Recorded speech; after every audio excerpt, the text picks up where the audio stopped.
ఇదండి ఆ ఛానల్ పోలీసులు పెద్ద మొత్తంలో వస్తున్నారు, ఎక్కడికక్కడ ఇక డిస్పాచ్ అవుతున్నారు జీవో 46 బాధితులు.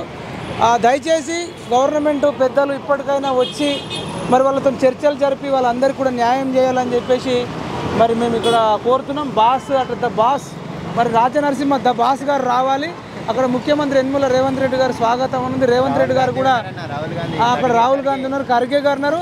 మరి ఏరు కోరి తెచ్చుకున్న ప్రభుత్వం వీళ్ళందరికీ కూడా న్యాయం చేస్తారని, వీళ్ళందరితో చర్చలు జరపాలని మేము కోరుకుంటున్నాం. గాంధీ భవన్కి వచ్చి పెద్ద మొత్తంలో మరి ఏం చెప్తారు ఫైనల్గా? జరపాలి జరపాలి జీవో 46 బాధితులతో చర్చలు జరపాలి, అంతే కదా?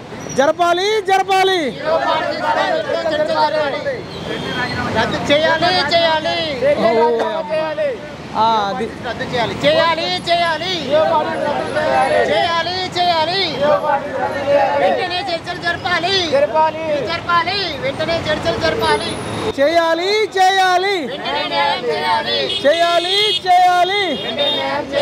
ఇదండి జీవో 46 బాధితులు. పాపం ఇప్పటిదాకా 5 రూపాయల భోజనం చేసిర్రు. ఇదే డీసీఎం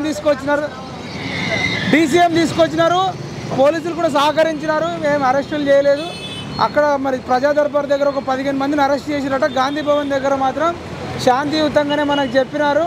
మరి ఇక్కడ మనం ఉన్నాము, ఇక్కడ మరి రేవంత్ రెడ్డి గారి ఫోటో ఉంది, సోనియా గాంధీ గారి ఫోటో ఉంది, బట్టి విక్రమార్క గారి ఫోటో ఉంది, దామోదర్ రాజనరసింహ ఫోటో ఉంది, కోమటిరెడ్డి వెంకటరెడ్డి గారి ఫోటో ఉంది, అదేవిధంగా ఉత్తమ్ కుమార్ రెడ్డి ఉన్నారు, శ్రీధర్ బాబు ఉన్నాడు, అదేవిధంగా పొంగులేటి శ్రీనివాసరెడ్డి, పొన్నం ప్రభాకర్ గౌడు, తర్వాత సీతక్క ఉంది, మన కొండా సురేఖ గారు ఉన్నారు, తర్వాత అక్కడ పోతే మన పేరైన జూపల్లి కృష్ణారావు ఉన్నాడు.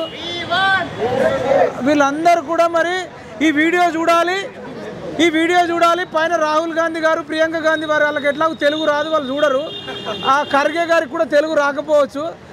మరి పైన ఉన్న వాళ్ళంతా నేషనల్ లెవెల్ ఉన్న వాళ్ళకి రాదు, కానీ ఇక్కడ కింది స్థాయిలో ఉన్న వాళ్ళు, రేవంత్ రెడ్డి గారికి సీఎం పదవి ఇచ్చింది నిరుద్యోగులే, బట్టి విక్రమార్కకు డిప్యూటీ సీఎం జాబ్ ఇచ్చింది నిరుద్యోగులే, తర్వాత దామోదర్ రాజనరసింహ గారికి కూడా మంత్రి పదవి వచ్చింది, కోమటిరెడ్డి వెంకటరెడ్డి గారికి, ఉత్తమ్ కుమార్ రెడ్డి గారికి, శ్రీధర్ బాబు గారికి, అందరికీ, పొంగులేటికి, జూపల్లికి, సీతక్కకు, కొండా సురేఖకు కూడా జాబులు ఇచ్చింది నిరుద్యోగులే. కాబట్టి ఈ మెరిట్ స్టూడెంట్లతోని వీళ్ళ జాబులు కూడా మరి ఏదన్నా ఒక పద్ధతి సృష్టిస్తారా? ఈ మెరిట్ స్టూడెంట్లకు కూడా జాబులు రావాలి, న్యాయం జరగాలని చెప్పేసి మీ అందరి సాక్షిగా చెప్తున్నాం. వీళ్ళందరి ఫోటోలు కూడా సమాజానికి తెలవాలి. మీరు ఇప్పుడు అంతా అసెంబ్లీలు ఉన్నారని తెలిసింది. దయచేసి శ్రీధర్ బాబు గారు ఫోన్ లేపుతలేరు, బిజీ ఉన్నట్టున్నారు, ఫోన్ లేపండి. మరి వీళ్ళని కూడా చాలా కష్టపడ్డారు పిల్లలు. ఇక డిపార్ట్మెంట్ వాళ్ళకు మేము రిక్వెస్ట్ చేసి వీళ్ళందరినీ కూడా డిస్పాచ్ చేస్తున్నాం. గాంధీ భవన్ నుంచి అందరు ఎక్కడోళ్ళు అక్కడ వెళ్ళిపోతున్నారు, గాంధీ భవన్లోకి రానివ్వట్లేదు. కాబట్టి మీరు అందరు కూడా మళ్ళీ మంచి పేరు చేసుకోండి. ఆ జాబులు వచ్చిన పిల్లలతోని వీళ్ళతో అందరితో చర్చలు జరిపి అందరికీ న్యాయం జరిపి భవిష్యత్తులో ఇది పునరావృతం కాకుండా జీవో 46 మీద పునర్సమీక్ష చేసి అందరికీ అవకాశాలు ఉండేటట్టు భవిష్యత్తులో ఈ తెలంగాణకు సంబంధించిన, హైదరాబాద్కు సంబంధించిన జాబులు ప్రతి ఒక్కళ్ళకు ఎలిజిబిలిటీ ఉంటుంది. ఎందుకంటే ఇవాళ శ్రీకాంతాచారిది ఉమ్మడి నల్గొండ. మరి చచ్చిపోయినప్పుడు హైదరాబాద్ సరౌండింగ్లు ఉన్న వాళ్ళు చచ్చిపోవాలా, నల్గొండలు ఉన్న వాళ్ళు చచ్చిపోవద్దని చెప్పలేరు కదా. అంటే కాల్చుకునేటప్పుడేమో తెలంగాణలో 1200 మంది నిరుద్యోగులు కేవలం హైదరాబాద్ సరౌండింగ్లు ఉన్న వాళ్ళు గారు, ఉమ్మడి 10 జిల్లాలకు సంబంధించిన వాళ్ళు అని చెప్తున్నాం. కాబట్టి చచ్చిపోయేటప్పుడు అందరు చచ్చిపోవాలి, తినేటప్పుడు కొందరు తినాలనేది ఇది అన్యాయం. ఇంకొకటి, ఏ రాష్ట్రంలో లేని నిబంధనలు ఇక్కడ పెట్టడం ఇది అన్నిటికంటే అరాచకం. ఆల్రెడీ 3.8 లాంగ్ జంప్ ఉంటే 4 పెట్టిర్రు, 4 మీటర్లు పెట్టినా జంప్ చేసిర్రు, బెస్ట్ ఆఫ్ 3 లేకపోయినా జంప్ చేసిర్రు, స్టార్టింగ్లో రిజర్వేషన్ ఉండదన్న దానికోసం కొట్లాడిర్రు. ఇప్పుడు 4 మార్కులట, అది కోర్టులో ఉంది. ఎంత సిగ్గుచేట అంటే లైసెన్స్ ఉన్నోడికి 3 మార్కులట డ్రైవింగ్ లైసెన్స్ ఉంటే, ఎక్కడన్నా ఉంటుందా ప్రపంచంలో? కాబట్టి ఇదంతా అవకతవకలు ఉంది. అయినప్పటికీ కూడా వీళ్ళు ఏమంటారు,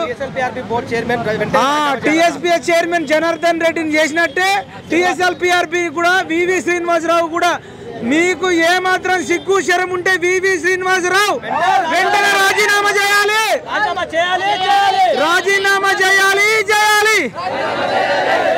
వివి శ్రీనివాస్ చేయాలని చెప్పాలి. రాజీనామా చేయాలి, రాజీనామా చేయాలి, ప్రక్షాళన చేయాలి, ప్రక్షాళన చేయాలి. పోలీస్ రిక్రూట్మెంట్ బోర్డు అని చెప్పండి, అంతే కదా. ప్రక్షాళన చేయాలి, ప్రక్షాళన చేయాలి, రాజీనామా చేయాలి, రాజీనామా చేయాలి, అది చర్చలు జరపాలి.